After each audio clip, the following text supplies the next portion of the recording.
Aloha. Just a very quick video. Now, this doesn't interest a lot of people, or rather, this isn't for a lot of people. This is for a certain subculture of people. I call them a culture because they're basically a cult. It's for a subset of people who follow true crime and who follow the Delphi murders and who like to think that they can interpret everything the Patty German in particular family have to say, everything they do. They think that they are liars, that they are being conspiratorial, that they've made up a story, and that's that, right? But they're not very good at explaining why. They just like to look at facial expressions and they try to analyze statements, but they don't do a very good job. And I'll give you an example of that right at the end of this brief video.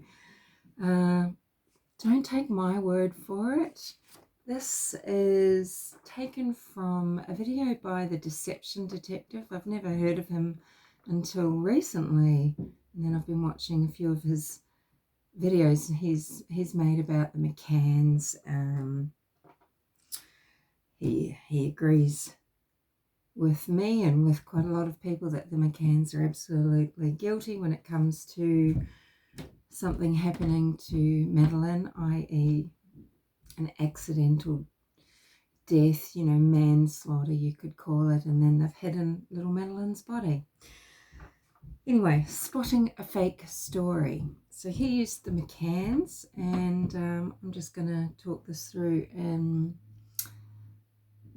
And why don't you keep in mind Kelsi German, for example, okay? The story of going to the bridge, and let's just move through it from here.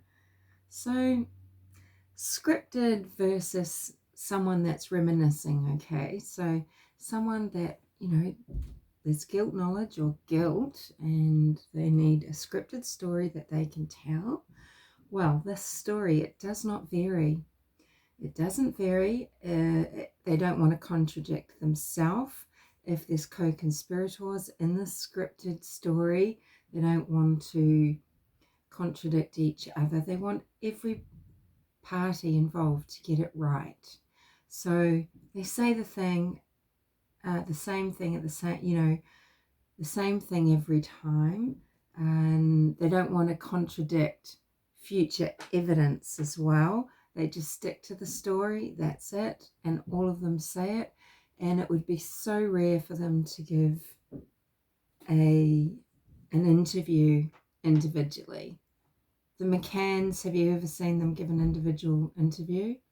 This is extremely rare, probably more likely to be Jerry that might, but they're always together and they're always telling exactly the same story, pretty much beat for beat. In a scripted story, it's vague, basic details, okay?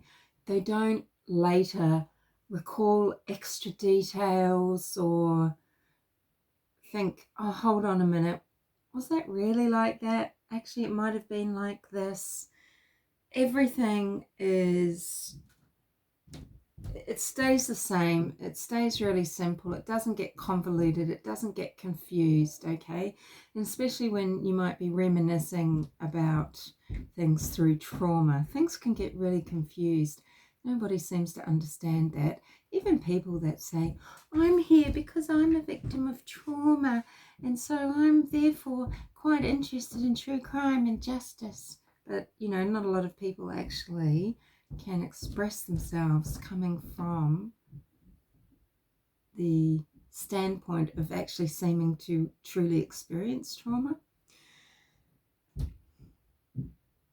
So scripted fake stories, they don't give details that don't serve them. So they don't come up with anything that might sound a little bit bad, right?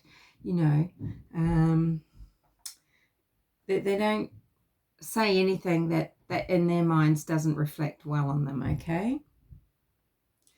With scripted stories, there's a lot of ingratiation. Okay, so they're very careful not to piss someone off, not to sort of accuse anyone in particular. So for example, with the McCanns, they could have just gone absolutely bananas over the hotel and the security. We need to check everybody. And they might even have accused one or two friends of theirs, right? Because, you know, everyone had access to their apartment rooms because no one was locking their doors. Okay, but there was nothing like that. The only person we have to blame is the person that took Madeline. And that's just not natural. And yeah, as I said before, you know, told beat for beat every time. And there's a conclusiveness to it, okay? Madeline, she's been abducted, taken. So, you know, thinking about that, and then now thinking about, you know, a reminiscence situation, an honest story, okay? So an honest story, it's very normal and more believable when information is added over time. So a person adds in details, things change. There might be bizarre details, so not just vague and basic, but something bizarre. It could be something unusual that they sense, smell, or notice. They will give information that isn't self-serving, so they could say things that are quite unflattering, or, you know, just simply an honest statement about what was going on at the time. They might say something like, yeah, I hadn't been spending enough time with my sister I used to, and I hadn't been doing as many things with her recently, you know, because an older teen is caught up in her own life, and an older teen of 16 starts having quite a different life to that of even a 14-year-old. They might say something like, oh, they just burst in on me and when I was on the toilet, right? They might say something like that, you know, not particularly flattering, but that's what they'll say.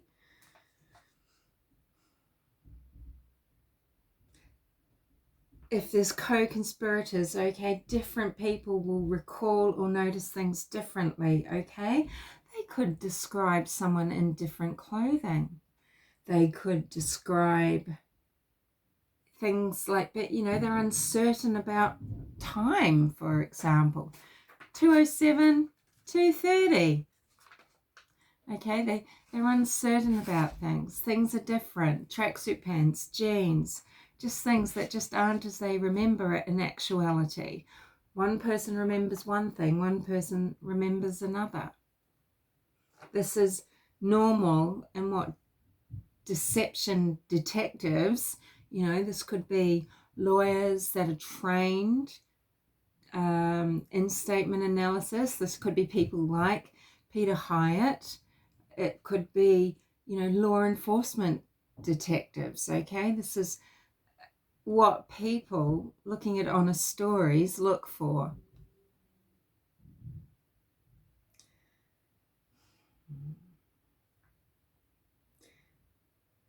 Whereby with the fake stories, you know, you've got this conclusiveness, you know, Maddie, she's been taken, that's it.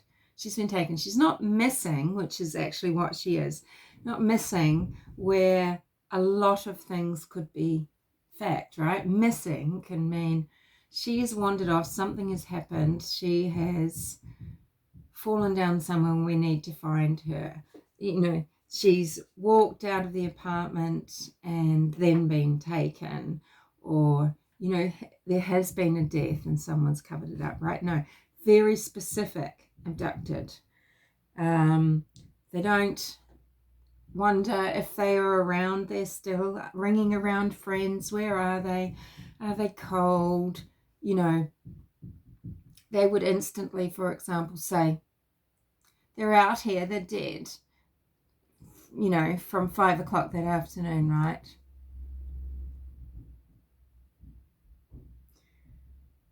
And where the McCanns, for example, weren't doing what would be perfectly normal, which is to want every single person that's ever walked through prior to Lou investigated, You know, that's not what they did.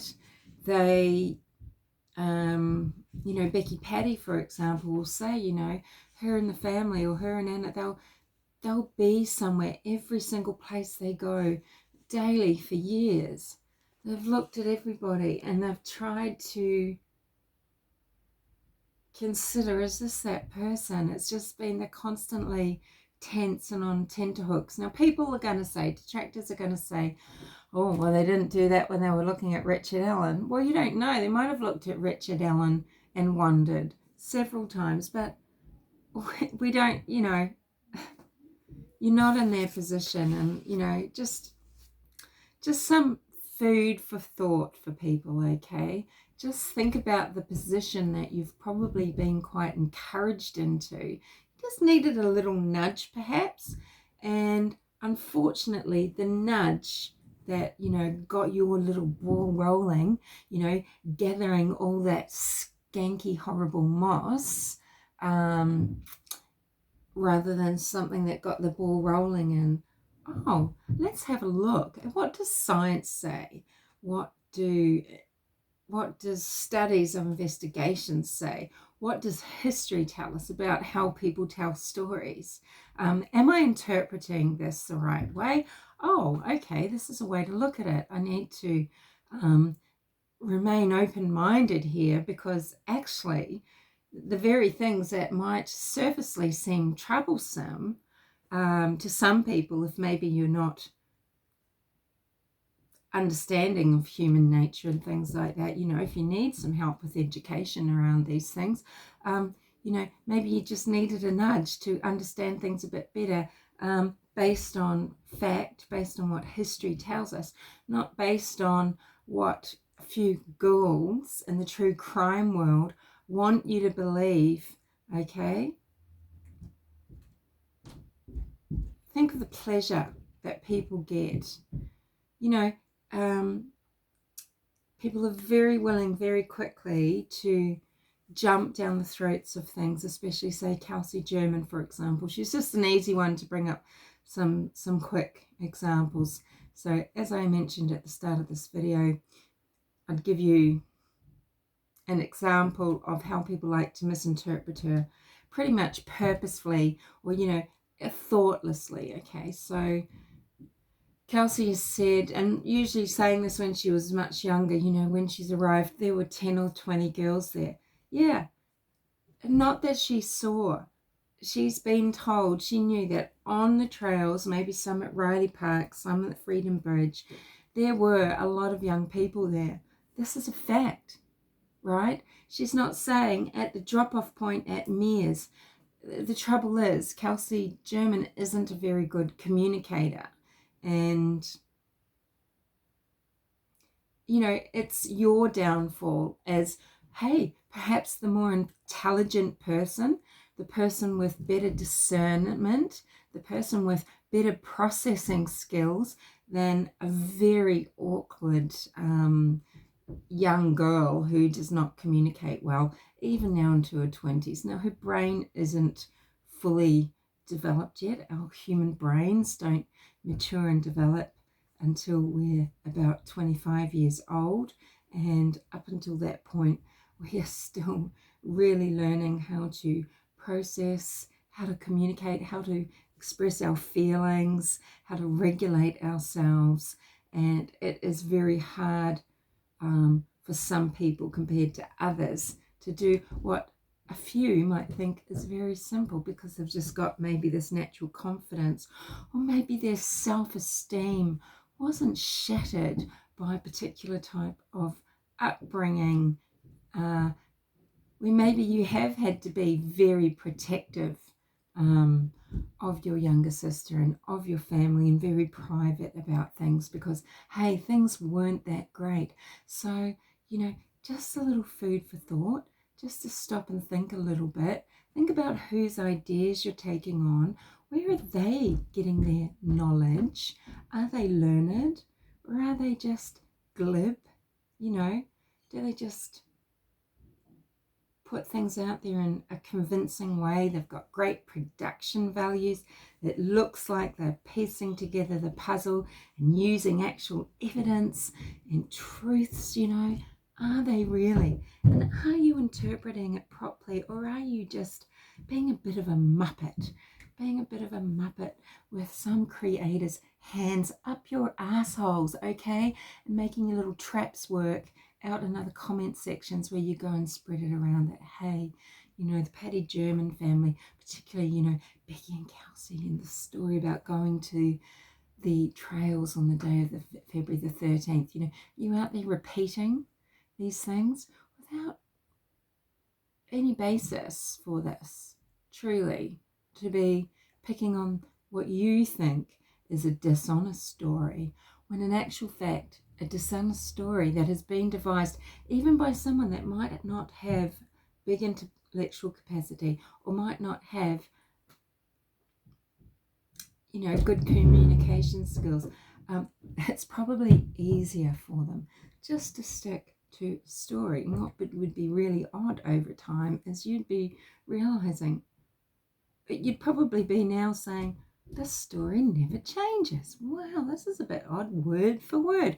But that would be easy for someone, and it would probably give them a sense of safety. They've devised a lie. This is our story, and we just say it this way every single time. We all say the same thing. That's a sign of deception. It's proven a sign of deception by people that are very learned, that work in many fields, that need to be able to recognize deception. They have statistics now on their side that prove it. And who are you going to believe? Okay, just think about it. Just, don't you feel like someone that is a victim and grief-stricken, don't you think that they at least deserve a little bit of the benefit of the doubt? At least deserve you just to walk along that fence line, even if you don't want to go one way or the other. You don't need to make a decision or pick a huge side. You just need to be someone that says, I'll wait and see. This is interesting, but I'll wait and see. You know, what is fair about what you're doing or what we're saying to each other online, either in videos or in comment sections? And is it even valid? Okay, so think about these points. They're from a person called the Deception Detective. He says that he is a lawyer and he studies, you know, this type of narrative and persuasiveness, liars and truth tellers and that sort of thing. And he backs up what he says. And then he does a lot of videos where he gives his analysis. But this one was taken from a video where he's talking about the McCanns and what would be an honest story in their scenario versus what he believes is a fake story, which is their scenario, and he gives reasons why and things to look out for. And if you think about it, it will make perfect sense to you too. It does to me. All right, so kia ora for hello, and now I'll say hi, see you later.